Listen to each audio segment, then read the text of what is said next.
हम लोग प्रश्न उत्तर श्रृंखला के तहत 101 नंबर तक के प्रश्न को कर लिए थे। आज हम लोग 102 नंबर के प्रश्न से शुरुआत करेंगे। तो कहाँ से शुरुआत करेंगे? तो 102 नंबर के प्रश्न से शुरुआत करेंगे। हम लोग ये आप लोग के बीच लाए हैं ताकि आप लोग का क्विक रिवीजन हो सके आगामी परीक्षा को ध्यान में रखते हुए। जैसे आगामी परीक्षा में आप लोग का बिहार सचिवालय है, CHSL है, LDC है, MTS है और जो है CGL है इत्यादि। और वन डे एग्ज़ाम, विभिन्न वन डे एग्ज़ामों के लिए भी काफ़ी महत्वपूर्ण है, जिसमें GK GS का पोर्शन आता है। उसके लिए भी आप लोग क्विक रिवीजन कर सकते हैं। हम लोग वैसे प्रश्नों को आप लोग के बीच लाए हैं जो कि विभिन्न एग्ज़ामों में पूछे जा चुके हैं और ऐसी संभावना है कि ये प्रश्न आगामी एग्ज़ाम में भी पूछे जाने की संभावना है, क्योंकि हम लोग महत्वपूर्ण प्रश्न का सेट तैयार किए हैं और ये प्रश्न जो है आपका विभिन्न एग्ज़ामों में बार बार रिपीट होते रहते हैं। तो चलिए, आप लोग जो है इस तरह के वीडियो को देखने के लिए लाइक, शेयर और सब्सक्राइब चैनल को अवश्य कर लें। चलिए देखते हैं 102 नंबर के प्रश्न को। 102 नंबर का प्रश्न आपके बीच है। प्रश्न कह रहा है, एक ही पदार्थ के अणुओं के बीच जो बल कार्य करता है उसे कहा जाता है। एक ही पदार्थ के अणुओं के बीच जो बल कार्य करता है उसे क्या कहते हैं? ऑप्शन है सहसंजक बल, असंजक बल, गुरुत्व बल, इनमें से कोई नहीं। तो इसका सही उत्तर कौन सा हो जाएगा आपका? आपका ऑप्शन नंबर ए सही है, सहसंजक बल। सहसंजक बल किसे कहते हैं? तो एक ही पदार्थ के अणुओं के बीच जो बल कार्य करता है उसे ही हम लोग सहसंजक बल कहते हैं। और असंजक बल किसे कहते हैं? तो विपरीत अणुओं के बीच कार्य करने वाले बल को हम लोग असंजक बल कहते हैं। सहसंजक बल आपका ठोस में सबसे ज़्यादा स्ट्रांग होता है, इसीलिए ठोस वस्तु जो है, सॉलिड वस्तु जो है जल्दी टूटता नहीं है, बिखरता नहीं है। वाटर में इससे कम होता है और गैस में सबसे कम होता है। चलिए अगला प्रश्न को देखते हैं। अगला प्रश्न है आपका, डॉपलर प्रभाव निम्न में से किसके लिए लागू होता है? क्या पूछ रहा है हम लोग से? डॉपलर प्रभाव। तो डॉपलर प्रभाव किसके लिए लागू होता है? डॉपलर प्रभाव किससे संबंधित है? तो ध्वनि से संबंधित है आपका। तो पूछ रहा है किसके लिए लागू होता है। ऑप्शन आपका गतिमान वस्तुओं के लिए, बी में एक गतिमान तथा अन्य स्थिर वस्तुओं के लिए, सी में सापेक्ष गति के लिए, डी में उपरोक्त में से कोई नहीं। तो इसका सही उत्तर हो जाएगा आपका ऑप्शन नंबर सी, सापेक्ष गति के लिए। डॉपलर प्रभाव लागू होता है सापेक्ष गति के लिए। जब ध्वनि स्रोत और श्रोता के बीच सापेक्ष गति होती है तो ध्वनि की आवृत्ति बढ़ती या घटती रहती है। इसे हम लोग डॉपलर प्रभाव कहते हैं। डॉपलर प्रभाव जो आपका प्रकाश, जल तरंग, ध्वनि तरंग आदि में घटित होता है। कहाँ होता है? प्रकाश में, जल तरंग और ध्वनि तरंग में घटित होते रहता है। और हमको इसको सबसे अच्छा हम लोग ध्वनि तरंग में जो है डॉपलर प्रभाव को आसानी से महसूस कर लेते हैं। चलिए अगला प्रश्न को देखते हैं। अगला प्रश्न आपका है, निम्न में से किसे अखिल भारतीय टेनिस संघ का नया अध्यक्ष नियुक्त किया गया है? तो क्या पूछ रहा है? अखिल भारतीय टेनिस संघ का नया अध्यक्ष आपका कौन नियुक्त किया गया है? ऑप्शन है आपका अनिल जैन, प्रवीण महाजन, अभिजीत मुखर्जी, राकेश जैन।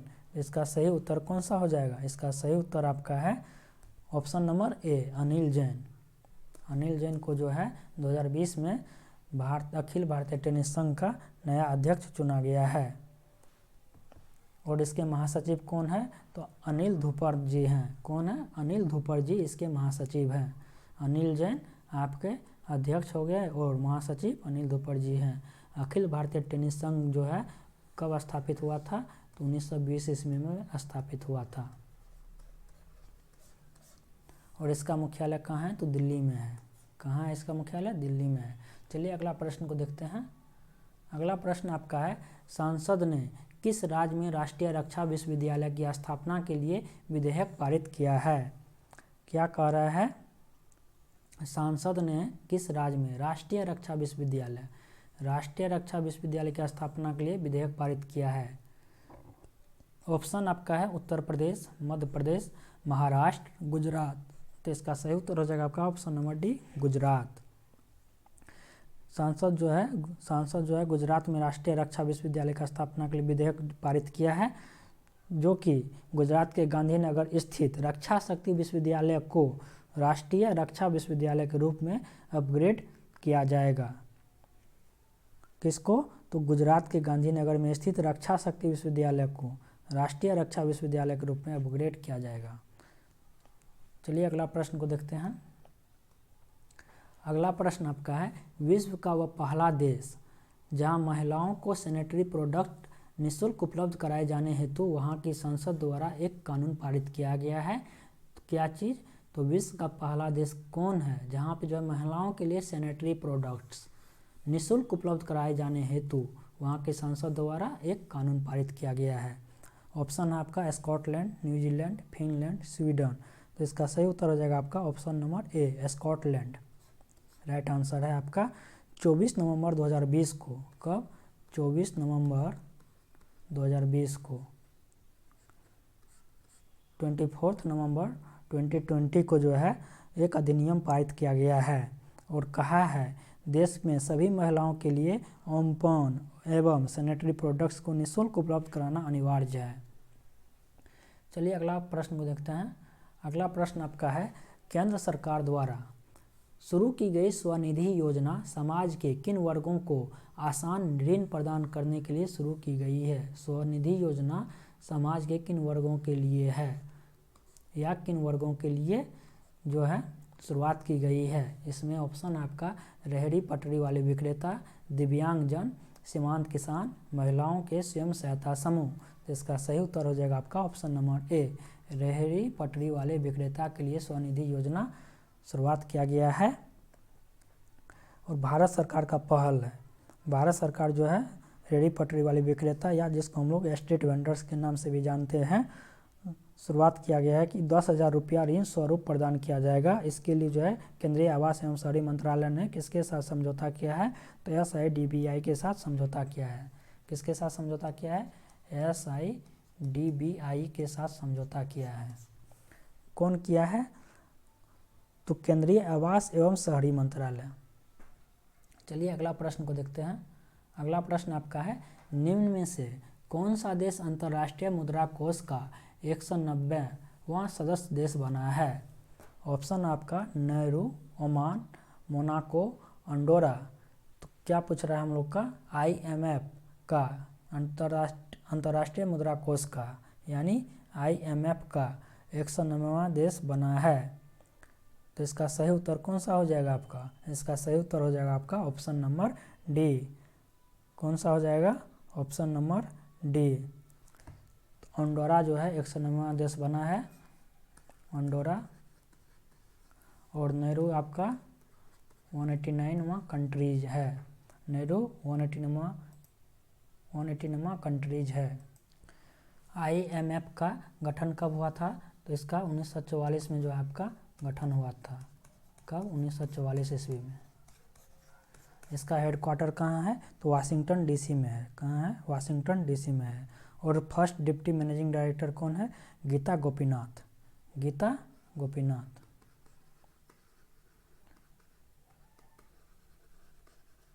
गीता गोपीनाथ। चलिए अगला प्रश्न की ओर चलते हैं। अगला प्रश्न आपका है, अंतर्राष्ट्रीय जैव विविधता दिवस 2022 का विषय क्या था या थीम क्या है? अंतर्राष्ट्रीय जैव विविधता दिवस 2022 का विषय या थीम क्या है? ऑप्शन है आपका A, building a shared future for all life, B, we are part of nature, C, our biodiversity, our food, our health, D, protect nature save life. इसका सही उत्तर कौन सा हो जाएगा? तो इसका सही उत्तर आपका हो जाएगा ऑप्शन नंबर कौन सा? A, building a shared future for all life. सही ऑप्शन है आपका। जैव विविधता दिवस प्रतिवर्ष आपको कब मनाया जाता है? तो 22 मई को मनाया जाता है। 22 मई को मनाया जाता है अंतर्राष्ट्रीय जैव विविधता दिवस प्रत्येक वर्ष। चलिए अगला प्रश्न को देखते हैं। अगला प्रश्न, ग्लोबल हंगर इंडेक्स रिपोर्ट 2021 में भारत का कौन सा स्थान है? ग्लोबल हंगर इंडेक्स रिपोर्ट 2021 में भारत का कौन सा स्थान है? तो इसका ऑप्शन नंबर आपका सी सही है, 101वां। 94वां स्थान कब था? तो 2020 में। और 2021 में आपका 2021 में 101वां स्थान है। कितना कंट्रीज में? तो 116 कंट्री में। 2020 में कितना? तो 100 कितना कंट्री था 2020 में कितना कंट्री था, तो 2020 में आपका 107 कंट्री था, 107। और 2022 में कितना स्थान है इंडिया का ग्लोबल हंगर इंडेक्स रिपोर्ट 2022 में, तो आपका स्थान कितना है, तो 107वां स्थान है। कितना कंट्री इसमें था, तो इसमें था आपका 121 कंट्री। चलिए अगला प्रश्न को देखते हैं। अगला प्रश्न है आपका, वन रिपोर्ट 2021 के अनुसार बिहार के किस जिले में सर्वाधिक प्रतिशत वन वृद्धि दर्ज की गई है। ऑप्शन है शेखपुरा, बी बांका, सी अरवल, डी कैमूर। तो इसका सही उत्तर है आपका option number D Kaimur. Kaimur में आपका जो है 31.56% वन, कितना 31.56%। सेकेंड नंबर पे आपका कौन सा है, तो दूसरे स्थान पे जमुई है आपका। कौन है, जमुई, कितना परसेंट के साथ, तो 21.34%। तीसरे स्थान पे आपका नवादा है। कौन है, तो नवादा है, कितना परसेंट के साथ, तो 20.72% के साथ। चलिए अगला प्रश्न को देखते हैं। अगला प्रश्न है आपका, हाल ही में कौन सा देश SCO का नवा सदस्य बना है। हाल ही में कौन सा देश SCO का नवा सदस्य बना है। ऑप्शन ए है ईरान, ऑप्शन बी है इराक, ऑप्शन सी है सऊदी अरब, ऑप्शन डी है इजराइल। तो इसका सही उत्तर क्या हो जाएगा, ऑप्शन नंबर ए ईरान नवा सदस्य बना है। SCO का नवा सदस्य ईरान बना है। इससे पूर्व SCO के कौन कौन देश थे, चीन थे, रूस, Kazakhstan, Tajikistan, Uzbekistan, Kyrgyzstan, Bharat, Pakistan. इसकी स्थापना कब हुआ था, तो इसकी स्थापना आपका 2001 ईस्वी में हुआ था। SCO की स्थापना 2001 ईस्वी में हुई थी। SCO की स्थापना कब हुई थी, तो 2001 ईस्वी में हुई थी। SCO का फुल फॉर्म क्या होता है, तो इसका फुल फॉर्म है शंघाई कॉरपोरेशन ऑर्गेनाइजेशन। और इसका जो है, इसका ऑफिस कहाँ पे है, हेडक्वार्टर कहाँ है, तो बीजिंग चाइना में है। कहाँ है, बीजिंग चाइना में है। चलिए अगला प्रश्न की ओर चलते हैं। अगला प्रश्न आपका है, राष्ट्रीय आय लेखांकन का जन्मदाता किसे कहा जाता है। राष्ट्रीय आय लेखांकन का जन्मदाता किसे कहा जाता है। Option A Mahalanobis, B Dadabhai Naoroji, C VKR वीरो, डी सैमन कुजनेट्स। इसका सही उत्तर कौन सा हो जाएगा आपका, option number D Simon Kuznets. आपका ऑप्शन नंबर ए था Mahalanobis, B Dadabhai Naoroji, C VKR वीरो, डी सैमन कुजनेट्स। तो सैमन कुजनेट्स जो है राष्ट्रीय आय लेखांकन के जन्मदाता और नोबेल पुरस्कार विजेता को माना जाता है। राष्ट्रीय आय लेखांकन का प्रथम वैज्ञानिक अनुमान जो है PKR वीरो द्वारा लगाया गया था। किसके द्वारा, राष्ट्रीय आय लेखांकन का प्रथम वैज्ञानिक अनुमान किसके द्वारा, तो PKR वीरो के द्वारा लगाया गया था। चलिए अगला प्रश्न को देखते हैं। अगला प्रश्न आपका है, अंतर्राष्ट्रीय मुद्रा कोष एवं विश्व बैंक का मुख्यालय कहाँ है। अंतर्राष्ट्रीय मुद्रा कोष एवं विश्व बैंक का मुख्यालय पूछ रहा है हम लोग से कहाँ है। वर्ल्ड बैंक का मुख्यालय, अभी हम लोग बताए हैं IMF का मुख्यालय कहाँ है, तो वाशिंगटन DC आपका IMF का मुख्यालय है। तो विश्व बैंक का कहाँ हो जाएगा मुख्यालय, तो वाशिंगटन DC ही हो जाएगा आपका मुख्यालय। दोनों का पूछ रहा है तो वाशिंगटन DC। चलिए अगला प्रश्न की ओर चलते हैं। अगला प्रश्न आपका है, भारत में कृषि उत्पादों से संबंधित बाजार का विनियमन कौन करता है, यानी रेगुलेट कौन करता है। भारत में कृषि उत्पादों से संबंधित बाजार का विनियमन कौन करता है, यानी रेगुलेट कौन करता है। ऑप्शन है आपका कृषि उत्पाद अधिनियम 1937, बी खाद्य पदार्थ अधिनियम 1956, सी कृषि उत्पाद बाजार समिति अधिनियम, और डी अनिवार्य वस्तु अधिनियम 1955। तो इसका सही उत्तर कौन सा हो जाएगा, तो इसका सही उत्तर कौन सा हो जाएगा, कृषि उत्पाद बाजार समिति अधिनियम। कृषि उत्पाद बाजार समिति अधिनियम। भारत में कृषि उत्पादों से संबंधित बाजार का विनियम कौन करता है, रेगुलेट कौन करता है, तो कृषि उत्पाद बाजार समिति अधिनियम। इसको हम लोग APMC के नाम से भी जानते हैं। चलिए अगला प्रश्न को देखते हैं। अगला प्रश्न आपका है, निम्न में से कौन सा जीव एक कोशिका का बना होता है? निम्न में से कौन सा जीव एक कोशिका का बना होता है? ऑप्शन है अमीबा, पैरामीशियम, जीवाणु, उपरोक्त सभी। तो इसका सही उत्तर कौन सा हो जाएगा? इनमें से इसका उत्तर कौन सा सही हो जाएगा? तो इसका सही उत्तर हो जाएगा आपका ऑप्शन नंबर डी। एक कोशिकीय जीव अमीबा भी है, पैरामीशियम भी है और जीवाणु भी है। अमीबा, पैरामीशियम, जीवाणु जो है जीवों का शरीर जो है एक कोशिका का बना होता है। यूनिसेलुलर ऑर्गेनिज्म कहते हैं इसे। चलिए अगला प्रश्न को देखते हैं। अगला प्रश्न आपका है, शरीर का कौन सा भाग अमोनिया को यूरिया में परिवर्तित करता है? अमोनिया को यूरिया में परिवर्तित करता है। ऑप्शन है ए यकृत, बी किडनी, सी अमाशय, डी आंत। तो इसका सही उत्तर हो जाएगा ऑप्शन नंबर ए यकृत। यकृत जो है अमोनिया को यूरिया में परिवर्तित करता है। अमोनिया एक विषैला पदार्थ होता है, यकृत के द्वारा यूरिया में परिवर्तित कर देता है। यकृत जो है कार्बोहाइड्रेट उपापचय के अंतर्गत ग्लाइकोजीन का निर्माण एवं संचय करता है। यकृत जो है कार्बोहाइड्रेट उपापचय के जरिए जो है ग्लाइकोजीन का निर्माण एवं संचय करता है। चलिए अगला प्रश्न को देखते हैं। अगला प्रश्न आपका है, मनुष्य के शरीर में अपेंडिक्स का मुख्य कार्य क्या है?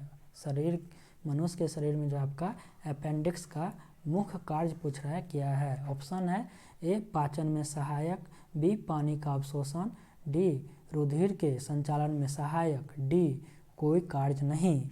तो इसका सही उत्तर हो जाएगा ऑप्शन नंबर डी, कोई कार्य नहीं। Option number D. शरीर में जो है अपेंडिक्स नामक एक अंदरूनी अंग होता है। अपेंडिक्स एक पतली और छोटी सी ट्यूब है जिसकी लंबाई कितना है? 2 से 3 इंच तक है। बड़ी आंत में जहाँ पर मल बनता है वो जो है यहाँ पर जो है आंत से जुड़ा हुआ रहता है और मनुष्य के शरीर में इसका कोई कार्य नहीं होता है। और ये क्या है? वेस्टिगल ऑर्गेनिज्म है, अवशेषी अंग जिसे कहते हैं। तो वेस्टिगल ऑर्गेन इसको कहते हैं हम लोग। इसका कोई कार्य नहीं है अपेंडिक्स का। चलिए अगला प्रश्न को देखते हैं। अगला प्रश्न आपका है, यदि माता का रुधिर ओ वर्ग और पिता का रुधिर ए बी है तो संतान का रुधिर वर्ग कौन सा होगा? तो इसका उत्तर सही कौन सा हो जाएगा? ऑप्शन है ए एवं बी, बी ऑप्शन है बी एवं ए बी, सी में ऑप्शन है ओ एवं ए बी, डी में है ए बी एवं ए। तो इसका सही उत्तर हो जाएगा आपका ऑप्शन नंबर ए एवं बी। चलिए अगला प्रश्न को देखते हैं। अगला प्रश्न है, भारी जल का अनुभार कितना होता है? भारी जल का जो है अनुभार पूछ रहा है कितना होता है? भारी जल का हम लोग से क्या पूछ रहा है? अनुभार। ऑप्शन है ए 18, बी 20, सी 36, डी 40। तो कौन सा ऑप्शन सही हो जाएगा? तो इसका सही उत्तर हो जाएगा आपका ऑप्शन नंबर बी 20। भारी जल का जो है अनुभार जो है आपका 20.030 ग्राम पर मोल होता है और समान जल का अनुभार 18 कितना होता है? 016 ग्राम पर मोल होता है। चलिए अगला प्रश्न को देखते हैं। अगला प्रश्न आपका है, कॉपर सल्फेट का अन्य नाम क्या है? कॉपर सल्फेट का अन्य नाम क्या है? ऑप्शन है ए नीला थोथा, B baking soda, C caustic soda, D hypo. तो इसका सही उत्तर क्या हो जाएगा? ऑप्शन नंबर ए नीला थोथा। कॉपर सल्फेट का नाम आपका नीला थोथा है। सोडियम बाइकार्बोनेट को बेकिंग सोडा कहा जाता है और सोडियम हाइड्रोक्साइड को कास्टिक सोडा कहा जाता है। इसको याद रखिएगा, बेकिंग सोडा किसको कहा जाता है? तो सोडियम बाइकार्बोनेट को बेकिंग सोडा, और सोडियम हाइड्रोक्साइड को क्या कहा जाता है? तो कास्टिक सोडा कहा जाता है। और थायोसल्फेट को किसके नाम से जाना जाता है? तो हाइपो के नाम से जाना जाता है थायोसल्फेट को। चलिए अगला प्रश्न को देखते हैं। अगला प्रश्न आपका है, निम्नलिखित में से कौन सा महाद्वीप क्षेत्रफल के अनुसार सबसे बड़ा है? निम्नलिखित में से कौन सा महाद्वीप जो है आपका क्षेत्रफल के अनुसार बड़ा है? तो ऑप्शन है आपका अफ्रीका, उत्तरी अमेरिका, दक्षिणी अमेरिका, यूरोप। तो इसका सही उत्तर हो जाएगा आपका option number A Africa. In option में से निम्नलिखित में से कौन सा महाद्वीप क्षेत्रफल के अनुसार सबसे बड़ा है? तो अफ्रीका। विश्व में कितना महाद्वीप है? तो 7 महाद्वीप में। जिसमें जो है क्षेत्रफल की दृष्टि से एशिया सबसे बड़ा है। क्षेत्रफल की दृष्टि से कौन सबसे बड़ा है? तो एशिया सबसे बड़ा है। इसके बाद कौन आता है, किसका नंबर आता है? इसके बाद अफ्रीका का नंबर आता है। सेकेंड नंबर पे आपका अफ्रीका है। और थर्ड नंबर पे आपका कौन है? तो उत्तरी अमेरिका है। 3 नंबर पे आपका उत्तरी अमेरिका है। 4 नंबर पे कौन है? दक्षिणी अमेरिका है। 4 नंबर पे दक्षिणी अमेरिका है। और 5 नंबर पे अंटार्कटिका है। 5 नंबर पे कौन है? 5 नंबर पे आपका अंटार्कटिका है। कौन है? तो अंटार्कटिका है, अंटार्कटिका। 6 नंबर पे कौन है आपका? 6 नंबर पे आपका यूरोप है। और 7 नंबर पे कौन है? तो ऑस्ट्रेलिया है आपका 7 नंबर पे। ऑस्ट्रेलिया आपका कितना नंबर पे है? 7 नंबर पे। ऑस्ट्रेलिया 7 नंबर पे। चलिए अगला प्रश्न को देखते हैं। अगला प्रश्न आपका है, विश्व की सबसे ऊंची चोटी किस प्रकार के पर्वतों में पाई जाती है? विश्व की सबसे ऊंची चोटी आपका किस प्रकार के पर्वतों में पाई जाती है? ऑप्शन है ए संचित पर्वत, वलित पर्वत, ब्लॉक पर्वत, अवशिष्ट पर्वत। तो इसका सही उत्तर कौन सा हो जाएगा? ऑप्शन नंबर बी, वलित पर्वत। विश्व का सबसे ऊंचा चोटी वलित पर्वत में पाया जाता है। वलित पर्वत जो है एग्जाम्पल है Himalaya, Alps, Ural, Rockies, Andes. वलित पर्वत का एग्जाम्पल पूछेगा। वलित पर्वत निम्न में से कौन है? आपका ऑप्शन दे देगा, जो उसमें कौन कौन है वलित पर्वत में ध्यान में रखिएगा। हिमालय है, अल्पास है, यूराल है, रॉकीज है और एंडीज है। और संचित पर्वत भूपटल पर मिट्टी, बालू, कंकर, पत्थर, लावा के स्थान पर जमा होने के कारण बनने वाला पर्वत होता है संचित पर्वत। और ब्लॉक पर्वत किसे कहते हैं? Black forest Germany, salt range Pakistan. Block पर्वत के एग्जाम्पल है black forest Germany, salt range Pakistan, block पर्वत के एग्जाम्पल है। अवशिष्ट पर्वत विंध्याचल, सतपुरा, नीलगिरी, पारसनाथ, राजमहल की पहाड़ी आपका अवशिष्ट पर्वत है। चलिए अगला प्रश्न को देखते हैं। अगला प्रश्न आपका है, हिंद महासागर और लाल सागर को कौन सी जल संधि जोड़ती है? हिंद महासागर और लाल सागर को कौन सी संधि जो है आपस में जोड़ती है? ऑप्शन है आपका मलक्का जल संधि, बाब अल मंदेब जल संधि, होमुर्ज जल संधि, इनमें से कोई नहीं। तो कौन सा सही उत्तर हो जाएगा इसका? ऑप्शन नंबर कौन सा सही हो जाएगा इसका? हिंद महासागर और लाल सागर को कौन सी जल संधि जोड़ती है? तो इसका सही उत्तर हो जाएगा बाब अल मंदेब जल संधि। बाब अल मंदेब जल संधि जो आपका हिंद महासागर और लाल सागर को जोड़ता है। और होमुर्ज जल संधि किसको जोड़ता है? फारस की खाड़ी एवं ओमान की खाड़ी। फारस की खाड़ी, फारस की खाड़ी और ओमान की खाड़ी आपका कौन जोड़ता है? होमुर्ज जल संधि। फारस की खाड़ी और किसको? ओमान की खाड़ी। ओमान की खाड़ी को कौन जोड़ता है? तो होमुर्ज जल संधि जोड़ता है। मलक्का जल संधि आपका किसको जोड़ता है? मलक्का जल संधि जो है आपका किसको किसको जोड़ता है? अंडमान सागर एवं दक्षिण चीन सागर को। अंडमान सागर और किसको? दक्षिण चीन सागर। दक्षिण चीन सागर को जोड़ता है। चलिए अगला प्रश्न को देखते हैं। अगला प्रश्न आपका है, भारत का सबसे बड़ा रबर उत्पादक राज्य कौन है? भारत का सबसे बड़ा रबर उत्पादक राज्य कौन है? ऑप्शन है केरल, कर्नाटक, तमिलनाडु, आंध्र प्रदेश। तो इसका सही उत्तर हो जाएगा आपका ऑप्शन नंबर ए, केरल। केरल में जो है आपका 76% भाग जो है रबर उत्पादन करता है। देश के कुल 76%, देश में सबसे ज़्यादा 76% रबर का उत्पादन करता है केरल। कुल में से 76% भाग उत्पादन कौन करता है? तो केरल करता है।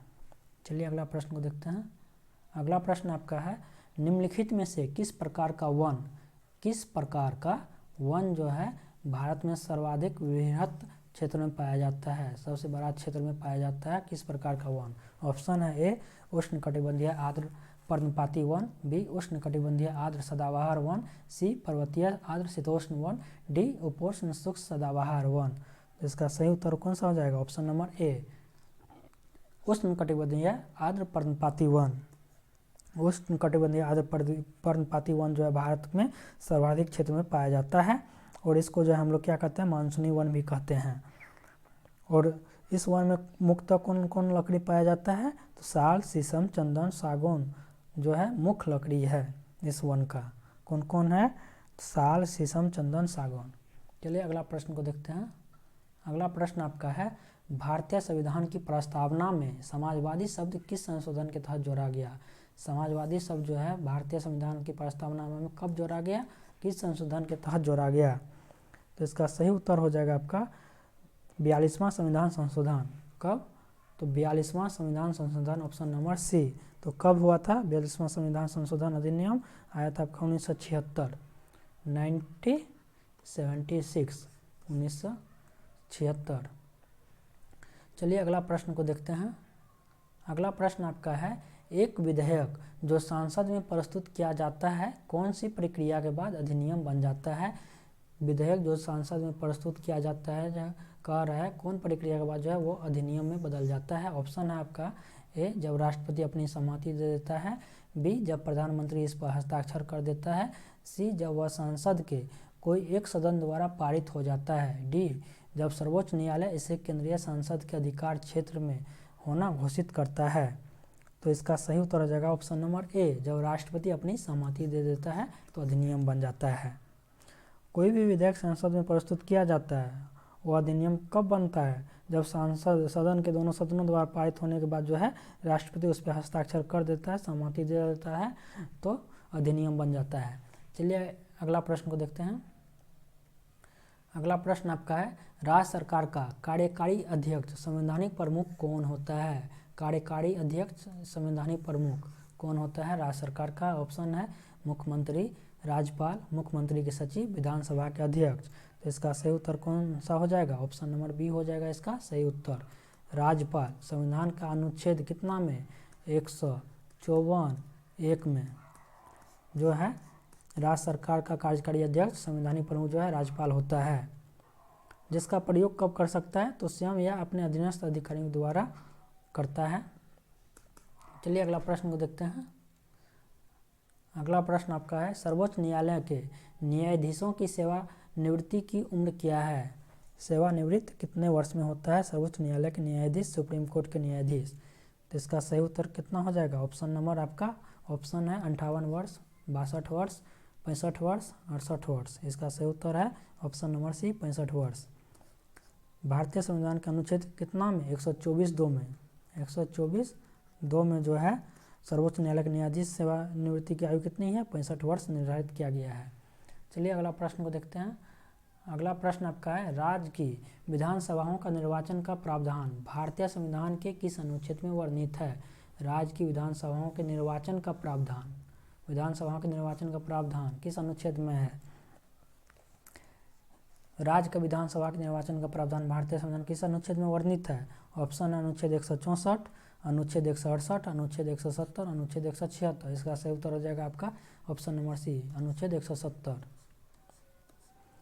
राज्य की विधानसभाओं का प्रावधान जो है भारतीय संविधान के 170 में वर्णित है। और अनुच्छेद 164 के तहत क्या होता है, राज्यपाल द्वारा मुख्यमंत्री की नियुक्ति किया जाता है। 164 के तहत राज्यपाल के द्वारा किसकी नियुक्ति किया जाता है, राज्यपाल के द्वारा आपका जो मुख्यमंत्री की नियुक्ति किया जाता है, राज्यपाल के द्वारा किसका नियुक्ति होता है, तो मुख्यमंत्री का नियुक्ति होता है। चलिए अगला प्रश्न को देखते हैं। अगला प्रश्न आपका है, ब्रिटिश व्यवस्था में रैयतवाड़ी भू राजस्व संग्रह भारत के किस क्षेत्र में प्रचलित था। ब्रिटिश व्यवस्था में रैयतवाड़ी भू राजस्व संग्रह भारत के किस क्षेत्र में प्रचलित था। ऑप्शन है उत्तरी क्षेत्र, दक्षिणी क्षेत्र, पूर्वी क्षेत्र, पश्चिमी क्षेत्र। तो इसका सही उत्तर कौन सा हो जाएगा, ऑप्शन नंबर बी इसका सही उत्तर है। दक्षिणी क्षेत्र में जो है ब्रिटिश व्यवस्था में रैयतवाड़ी भू राजस्व संग्रह जो है भारत के दक्षिणी क्षेत्र में प्रचलित था। ब्रिटिश व्यवस्था में रैयतवाड़ी भू राजस्व संग्रह जो है आपका दक्षिण भारत में प्रचलित था। कौन कौन इसमें प्रेसिडेंसी आता था, मद्रास प्रेसिडेंसी प्रमुख था इसमें। रैयतवाड़ी व्यवस्था 1993 ईस्वी में लागू किया गया था। कब लागू किया गया था? तो रैयतवाड़ी कब?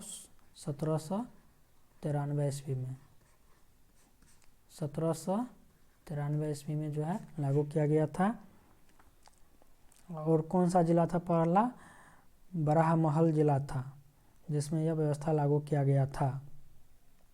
और इसके तहत क्या था? इस व्यवस्था के तहत जो है कंपनी और रैयत को मतलब किसान के बीच जो है सीधा समझौता या संबंध था।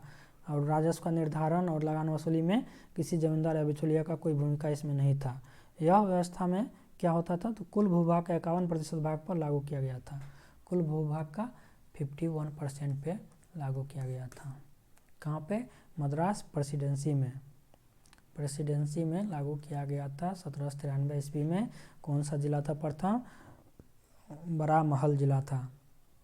चलिए अगला प्रश्न को देखते हैं। अगला प्रश्न आपका है सत्यमेव जयते शब्द कहाँ से लिया गया है? सत्यमेव जयते, कौन सा शब्द? सत्यमेव जयते शब्द कहाँ से लिया गया है? ऑप्शन आपका है ऋग्वेद, भागवत गीता, मनुस्मृति, मुंडक उपनिषद। तो इसका सही उत्तर हो जाएगा आपका सत्यमेव जयते जो है मुंडक उपनिषद से लिया गया शब्द है। मुंडक उपनिषद से लिया गया शब्द है। इसका अर्थ क्या होता है? सत्य की ही विजय, सत्य की ही विजय। और यह भारत के राज चिन्ह पर भी अंकित है। चलिए अगला प्रश्न को देखते हैं। अगला प्रश्न है नचिकेता आख्यान का उल्लेख किसमें मिलता है? नचिकेता आख्यान का उल्लेख किसमें मिलता है? ऑप्शन है शतपथ ब्राह्मण, कठोपनिषद, अथर्ववेद, उपनिषद। शतपथ ब्राह्मण, कठोपनिषद, अथर्ववेद, उपनिषद। तो सही उत्तर कौन सा हो जाएगा इसका? ऑप्शन नंबर नचिकेता आख्यान का जो है उल्लेख कहाँ मिलता है? नचिकेता आख्यान का उल्लेख आपका कठोपनिषद में मिलता है। कठोपनिषद में मिलता है नचिकेता आख्यान का उल्लेख। अगला प्रश्न देखते हैं। अगला प्रश्न आपका है मूर्ति पूजा का आरंभ कब से माना जाता है? मूर्ति पूजा का आरंभ कब से माना जाता है? ऑप्शन है ए पूर्व आर्यकाल, बी उत्तर वैदिक काल, सी मौर्य काल, डी कुषाण काल। तो इसका सही उत्तर हो जाएगा आपका ऑप्शन नंबर ए। कब से? तो पूर्व आर्यकाल। मूर्ति पूजा का प्रारंभ जो है पूर्व आर्यकाल से माना जाता है। सिंधु सभ्यता में जो है आपका मूर्ति पूजा प्रचलित थी और इसके साथ जो मोहनजोदड़ो से भी मिला है। और अनेक जो है संदर्भ पुराण स्थलों से मातृ देवी की मूर्तियाँ मिली है। आज हम लोग यहीं पे क्लास को समाप्त करते हैं, एंड करते हैं। आप लोग अधिक से अधिक चैनल को लाइक, शेयर और सब्सक्राइब अवश्य करें ताकि आने वाले एग्ज़ाम में आपको बहुत से बहुत ज़्यादा लाभ मिल सके और आपकी तैयारी अच्छी हो सके, रिवीजन आपका बहुत जल्दी हो सके।